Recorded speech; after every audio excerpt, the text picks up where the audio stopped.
Assalamualaikum warahmatullahi wabarakatuh. Perkenalkan, saya Novianti Injargama, dosen program studi S1 Farmasi Klinis Fakultas Farmasi Universitas Mulawarna. Saya memiliki latar belakang keilmuan sains biomedis. Saya akan menampilkan video pengajaran yang merupakan salah satu komponen persyaratan pernyataan diri dosen dalam unjuk kerja Tridharma Perguruan Tinggi PDD UKTPT pada sertifikasi dosen gelombang 1 tahun 2026. Saya merupakan salah satu dosen pengampu mata kuliah Farmakologi 2 dengan bobot SKS sebesar 2 SKS. Mata kuliah ini diselenggarakan dengan sistem team teaching dengan melibatkan beberapa dosen yang sesuai dengan keilmuannya. Pada mata kuliah ini, mahasiswa diajarkan mengenai konsep anatomi, fisiologi, dan patofisiologi serta farmakologi pada sistem kardiovaskular, sistem urinaria, dan sistem endokrin. Adapun capaian pembelajaran mata kuliah Farmakologi 2 ini adalah mahasiswa mampu menjelaskan konsep anatomi, fisiologi, patofisiologi, serta farmakologi pada sistem kardiovaskular, sistem urinaria, dan sistem endokrin, serta rasionalitas terapi farmakologi obat-obatan untuk gangguan terkait penyakit pada sistem tersebut. Perkuliahan ini dilaksanakan dalam 16 kali pertemuan yang memuat 14 topik materi perkuliahan. Penilaian pada mata kuliah ini dilakukan dalam bentuk tugas, Project Based Learning, UTS, dan UAS. Sistem perkuliahan menggunakan pendekatan Student Learning Center, yaitu Project Based Learning melalui proyek, unjuk kerja, diskusi, dan tanya jawab. Pada pertemuan ketujuh ini, kita akan membahas topik hiperlipidemia. Sub CPMK di pertemuan ini yaitu diharapkan mahasiswa mampu menjelaskan konsep lipid dan hiperlipidemia serta membedakan mekanisme obat anti-hiperlipidemia. Topik pembelajaran yang akan dibahas yaitu jenis-jenis lipid darah, transportasi dan metabolisme lipid darah, patofisiologi dan biomarker hiperlipidemia, serta farmakodinamik dan farmakokinetik obat-obat anti-hiperlipidemia. Metode pembelajaran yang diterapkan yaitu metode ceramah terkait pembahasan singkat topik hiperlipidemia. Salah satu media pembelajaran yang digunakan pada pertemuan ini yaitu video pembelajaran mengenai lipid dan transportasi lipid untuk melihat secara visual terkait mekanisme tersebut. Di akhir pertemuan akan diadakan evaluasi dalam bentuk pertanyaan benar salah terkait materi yang disampaikan dan akan diberikan penugasan dalam bentuk proyek pembuatan video mekanisme farmakologi obat anti-hiperlipidemia melalui aplikasi STAR Universitas Mula Warman yang dapat diakses oleh masing-masing mahasiswa melalui akun mahasiswa. Mari kita saksikan video tersebut. Dulu, Assalamualaikum warahmatullahi wabarakatuh. Waalaikumsalam warahmatullahi wabarakatuh. Oke, baik. Sesuai slide yang ada di depan, hari ini pertemuan kita tentang hiperlipidemia. Untuk kita belajar hiperlipidemia, apa sih capaian pembelajaran hari ini? Di mana setelah kita belajar hari ini, harapannya mahasiswa mampu mengetahui tentang konsep hiperlipidemia, lipid itu apa, dan juga bagaimana mekanisme kerja dari obat anti-hiperlipidemia. Oke. Materi pembelajaran pada hari ini nanti kita ada tentang hiperlipidemia secara keseluruhan, dari etiologi, patofisiologi, kemudian nanti ada penjelasan tentang jenis-jenis lipid yang ada di dalam darah, bagaimana transportasi dan metabolisme lipid, yang terakhir farmakodinamik dan farmakokinetik dari obat-obat anti-hiperlipidemia. Sebelum itu, nih, poin penting kita adalah hiperlipidemia. Siapa yang mau menjelaskan kira-kira hiperlipidemia? Kita ini belajar tentang apa sih? Silahkan angkat tangan. Oke, silahkan Joy. Hiperlipidemia kita belajar tentang apa? Kalau dari kata-katanya kan hiper itu kan berarti semacam peningkatan atau kayak berlebih. Lipid itu lemak, emia itu mungkin kaitannya dengan darah. Jadi menurut saya hiperlipidemia itu merupakan kondisi di mana kadar lemak di dalam darah itu berlebihan. Oke, baik. Good, terima kasih Joy. Benar, sesuai pengertian dari Joy yang tadi dijelaskan bahwa hiperlipidemia adalah dari kata hiper itu yaitu peningkatan, lipid yaitu darah, dan emia itu adalah lipid itu adalah lemak dan emia itu adalah darah. Jadi merupakan kondisi di mana terjadi peningkatan satu atau lebih lipid yang ada di dalam darah, yaitu kolesterol, baik dalam bentuk kolesterol maupun ester kolesterol, fosfolipid atau trigliserida yang ada dalam darah. Kalau kita lihat dari klasifikasi hiperlipidemia, itu ada primary hiperlipidemia atau dikatakan family hiperlipidemia, di mana kejadian ini terjadi pada orang yang memang terjadi gangguan genetik gitu ya, makanya dibilangnya primary hiperlipidemia. Sedangkan secondary hiperlipidemia adalah kondisi-kondisi tertentu yang menyebabkan terjadinya peningkatan kadar lipid. Bisa disebabkan karena hipotiroidism atau hipotiroid, atau orang yang mengalami nephrotic syndrome, gangguan pada ginjal, atau karena penggunaan obat-obat tertentu. Kemudian yang hiperlipidemia sendiri pada dasarnya ada dua kondisi ya. Ada hiperkolesterolemia yang terjadi peningkatan adalah kadar kolesterolnya, dan yang kedua adalah hipertrigliseridemia, di mana itu adalah kondisi terjadi peningkatan kadar trigliserid. Jadi ada dua, ada yang terjadi peningkatannya kolesterol, ada yang peningkatannya adalah trigliserida. Oke, kita lihat faktor resiko. Apa aja sih faktor resiko? Nih, ada genetik, kemudian ada juga environmental factor, ada juga karena medical condition, orang-orang yang menggunakan obat-obat tertentu, atau dalam kondisi orang yang menggunakan atau mengkonsumsi obat-obat yang memang terjadi peningkatan kadar kolesterolnya. Kalau secara genetik yang tadi, yang primary ya, terjadi family hiperkolesterolemia, yang tadi genetiknya yang bermasalah. Kalau environmental factor, pola hidup ya, pola hidup di sini bisa karena stres, bisa karena makan makanan yang tidak sehat, bisa karena alkohol, merokok, atau orang yang mengalami gangguan tidur. Itu juga bisa menyebabkan hiperkolesterolemia atau hiperlipidemia. Kalau medical condition, orang yang mengalami COPD, kemudian orang yang mengalami hipotiroid, itu berarti penyakit. Jadi orangnya dalam kondisi mengalami sakit. Jadi bukan karena obat, tapi memang karena penyakitnya yang menyebabkan dia mengalami hiperlipidemia. Orang yang mengalami diabetes mellitus, orang yang mengalami obesitas, atau orang yang mengalami chronic kidney disease atau gangguan gagal ginjal.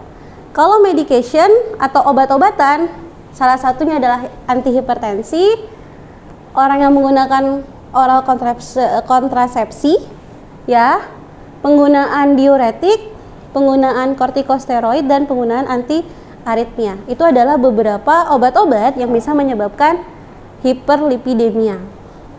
Kita lihat dulu biomarkernya. Jadi dikatakan hiperlipidemia itu ada nilai ambang batasnya, gitu ya. Nggak selalu nih, oh ada kolesterol, ada trigliserida, itu dinyatakan dia mengalami yang namanya hiperlipid. Jadi ada nilai yang dibilang adalah yang ketika kadarnya dalam kondisi tinggi. Ya. Kalau kolesterol total itu adalah 240 mg per desiliter, ya. LDL itu di atas dari 160. Kemudian HDL, nah kalau HDL itu dikatakan bagus jika kadarnya adalah lebih dari 60. Kemudian trigliserida dikatakan dia tinggi ketika kadarnya di atas dari 200. Ini adalah biomarker terjadinya kondisi ketika orang mengalami hiperlipidemia. Kira-kira nih yang kalian pernah baca, pernah tahu, penyakit apa sih yang bisa menyebabkan atau menyebabkan komplikasi dari hiperlipidemia? Hiperlipidemia kalau misalnya tidak terobati akan menyebabkan penyakit apa? Apa? Asam urat. Oke, selain itu stroke, betul. Stroke. Maka kita akan lihat komplikasinya. Ada yang menyebabkan iskemia stroke, ada yang menyebabkan aterosklerosis. Dua kondisi ini yang biasa sering. Kemudian ada, nah stroke itu ada dua jenis, ada iskemia stroke dan ada hemorrhage, cerebral hemorrhage. Dan dua itu adalah kondisi yang terjadi pada orang stroke. Ada lagi penyakit koroneri, berarti dia terjadi sumbatan pada jantung koronernya. Hiperlipidemia juga bisa menyebabkan hipertensi dan juga bisa mengalami hiperglikemia. Ini adalah komplikasi. Jadi ketika kadar kolesterol tidak bisa terobati atau tidak bisa terkontrol, maka ini adalah penyakit yang akan terjadi pada pasien tersebut. Oke. Kita lihat terkait lipid. Tadi udah kita bahas lipid-lipid di dalam darah meningkat. Apa saja lipid yang ada di dalam darah? Tadi udah ada dijelaskan di awal. Ada trigliserida, ada fosfolipid, ada kolesterol, ada ester kolesterol, dan ada asam lemak bebas. Kita perhatikan. From food, many cells synthesize their own endogenous cholesterol. Cellular production of cholesterol is under negative feedback control. Low levels of intracellular cholesterol induce its own production, while high cholesterol levels inhibit it. Cholesterol, together with other lipids, is transported in blood plasma within large particles known as lipoproteins. A lipoprotein is an assembly of lipids and proteins. Lipoproteins are classified based on their density. Because lipids are lighter than proteins, particles that contain more lipids are larger in size but have a lower density. Different types of lipoproteins have different sets of proteins on their surface. These proteins serve as address tags determining the destination and hence function of each lipoprotein. For example, low-density lipoprotein, LDL, carries cholesterol from the liver to other tissues, while high-density lipoprotein, HDL, returns excess cholesterol to the liver. Major events in cholesterol metabolism include dietary cholesterol is absorbed in the intestine and carried via blood circulation to the liver. The liver packages its cholesterol pool, a combination of endogenous and dietary, together with triglycerides, another type of lipid, into particles of very low-density lipoprotein, VLDL. VLDL travels in the bloodstream to other organs. During circulation, muscle and adipose tissues extract triglycerides from VLDL, turning it into low-density lipoprotein, LDL. Peripheral cells take up LDL by endocytosis using LDL receptors. Cholesterol is used in cell membrane and other functions. Excess cholesterol is exported from the cells and delivered to high-density lipoprotein, HDL, to be returned to the liver in a process called reverse cholesterol transport. The liver uses cholesterol to produce bile. Bile is secreted to the intestine, where it helps break down fats. Part of this bile is excreted in feces. The rest is recycled back to the liver. LDL has the highest cholesterol content and is the major carrier of cholesterol in the blood. High levels of LDL in the blood are associated with cholesterol plaque buildup and cardiovascular diseases such as heart attacks and strokes. For this reason, LDL is known as bad cholesterol. On the other hand, HDL is called good cholesterol because it removes excess cholesterol from tissues and the bloodstream. Common drug. Kita review dari awal biar lebih mudah. Ini adalah sumber dari kolesterol. Pada dasarnya sumbernya ada dua. Ada eksogen yang dari makanan. Kita suka banget makan makanan yang banyak-banyak lemaknya. Ya, ada yang dari endogen. Pada dasarnya dia dibentuk. Makanya kenapa orang yang salah satu orang yang diabetes mellitus, kelebihan gula, itu bisa menyebabkan terjadinya pembentukan kolesterol di dalam ya. Kemudian kita lihat tadi di sini perjalanannya. Ini adalah jenis-jenis kolesterol, ada kilomikron, dibilangnya lowest density. Densitasnya lebih kecil. Kenapa? Karena proteinnya lebih sedikit. Sedangkan VLDL, very low density lipoprotein, dia itu lebih rendah tapi tidak serendah dari kilomikron. Dia punya protein juga, tapi proteinnya lebih banyak dari kilomikron. LDL, low density lipoprotein, itu sebenarnya adalah kandungan proteinnya, lipoproteinnya itu lebih banyak. Makanya dia masih bisa nih berkeliaran di dalam darah.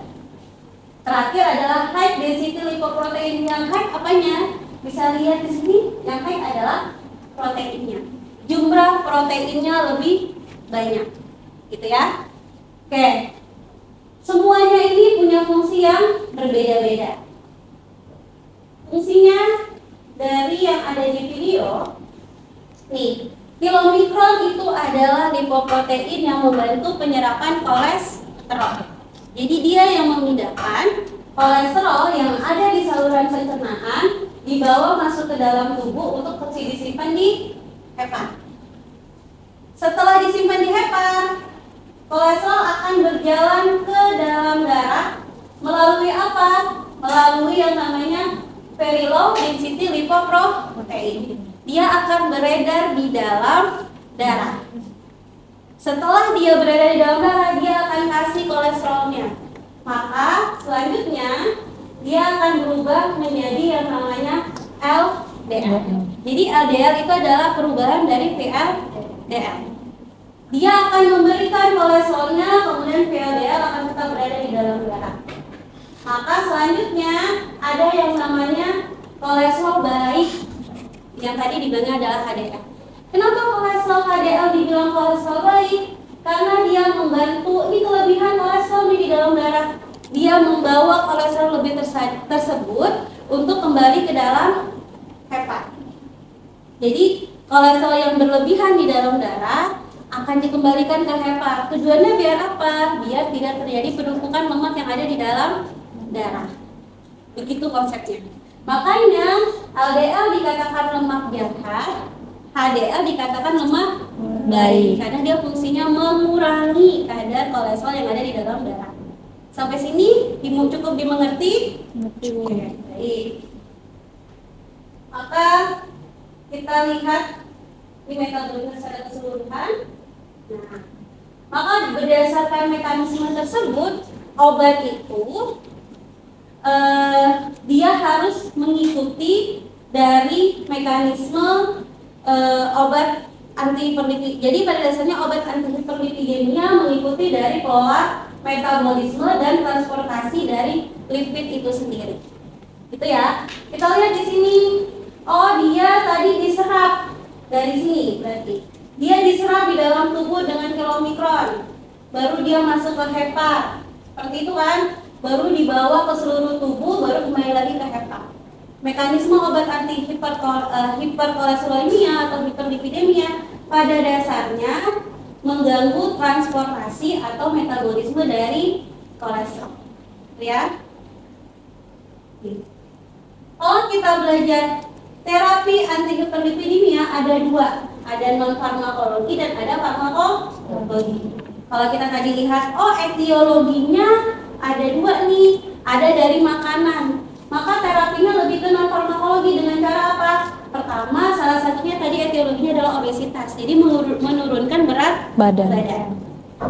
Terus salah satunya dari makanan Bu yang eksogen, maka kita harus mengurangi makanan-makanan yang tinggi kalori, makanan yang tinggi serat, dan kita harus mengkonsumsi makanan-makanan yang tinggi antioksidan. Itu adalah terapi non farmakologi. Kalau farmakologi ada 6 golongannya. Ada yang dikatakan hemdekoaretase, ada yang dikatakan golongannya adalah resin, ada ezetimibe, ada golongan niacin, ada golongan fibrat, dan ada golongan PCSK9 inhibitor. Ini adalah terapi farmakologi dari obat-obat antihiperlipidemia. Ini farmakokinetiknya, bagaimana mekanisme kerjanya nih secara farmakologi nih? Ya, ada kolesterol, oh dia nanti lebih bagus nih. Jadi dari sini kita tahu nih, oh statin dia lebih bagus untuk menurunkan kadar LDL kolesterol. Dan dia juga bisa meningkatkan kadar HDL kolesterol. Kemudian resin, kemampuannya hanya berapa? Hanya 15-25%. Kemudian ezetimibe 20%. Yang paling besar adalah PCSK9 50-60%. Berarti dari sini yang mana lebih efektif? PCSK9. Benar. Karena dia mampu menurunkan kadar kolesterol lebih besar dibanding golongan yang Lain. Itu ya. Oke, kita lihat mekanismenya. Nih mekanismenya. Mekanismenya pertama, tadi kita masuk dulu ke saluran pencernaan di sini. Oh, tadi ketika kita makan, kolesterol akan diserap oleh kilomikron. Maka mekanismenya adalah resin empedu. Bagaimana caranya resin empedu? Dia mencegah penyerapan dari kolesterol. Jadi kolesterolnya tidak bisa diserap di dalam tubuh. Jadi biasanya kita makan, tapi kolesterolnya mau masuk di dalam darah, tetap di saluran pencernaan. Bisa dari golongan resin empedu sama golongan fibra, gitu ya. Kedua golongan ini dia mencegah penyerapan kolesterol. Kemudian golongan yang lain, nih statin atau nama lengkapnya hydroxyurea inhibitor. Bagaimana mekanismenya? Membantu mencegah pembentukan kolesterol. Kolesterol itu kan ada yang endogen yang tadi dikatakan dia dibentuk. Maka caranya, bagaimana caranya biar kolesterol nggak meningkat? Pembentukannya yang kita hambat. Itu ya, pembentukannya yang kita hambat dengan cara menekan perubahan dari jalur mevalonat di sini, jadi tidak bisa terjadi pembentukan kolesterol. Obatnya adalah golongan statin. Jadi kolesterolnya tidak dibuat, gitu ya. Kemudian mencegah pengeluaran VLDL dan dikasih apa? Golongan niacin. Jadi kolesterol yang terbentuk tidak keluar dari hepa, jadi dia tetap ada di dalam hepa. Tidak ada dan dia tidak akan beredar di dalam darah. Yang paling terakhir itu adalah PCSK9 inhibitor. Mekanisme kerjanya gimana? Dia mencegah kerusakan dari LDL reseptor. Jadi LDL reseptor tidak rusak, sehingga kolesterol yang dibawa untuk kembali ke hepat itu lebih banyak. Ini salah satu mekanismenya. Oke, sampai sini ada yang mau ditanyakan? Tidak ada? Oke, kalau tidak ada, kita masuk ke evaluasi. Ya, jadi di sini adalah bentuknya game. Dari materi yang sudah dijelaskan, nanti silakan kalian angkat tangan kalau yang merasa itu pernyataannya adalah benar, dan kalau merasa itu kayaknya pernyataannya salah, tidak perlu angkat tangan. Oke. Itu aja, ya konsepnya gitu. Oke, kita masuk ke evaluasi pertama. Nih, triglycerida adalah salah satu bagian dari lemak darah, benar atau salah? Silakan, yang merasa benar angkat tangan. Oke, benar. Kita lihat jawabannya. Oke, itu semua. Kemudian soal selanjutnya, aterosklerosis adalah salah satu komplikasi hiperlipidemia. Yang merasa jawaban ini, pernyataan ini adalah benar, silakan angkat tangan. Oke, kita lihat. Oke, terakhir, statin adalah salah satu golongan anti-hiperlipidemia yang bekerja di usus. Benar atau salah? Yang merasa pernyataan ini adalah benar angkat tangan. Yang merasa salah? Oke, kita lihat. Ya, harusnya salah. Sampai di sini ada yang masih perlu dijelaskan? Tidak ada? Oke. Kalau tidak ada, maka selesai pertemuan hari ini. Nanti ada soal yang akan saya masukkan di start. Kalau nanti dicek startnya, dalam waktu 2 jam ini akan saya upload soalnya, tugasnya di start. Mungkin itu saja dari saya. Saya akhiri. Wassalamualaikum warahmatullahi wabarakatuh. Waalaikumsalam warahmatullahi wabarakatuh. Terima kasih, Bu. Demikian video pengajaran dari saya. Terima kasih telah menyaksikan video saya.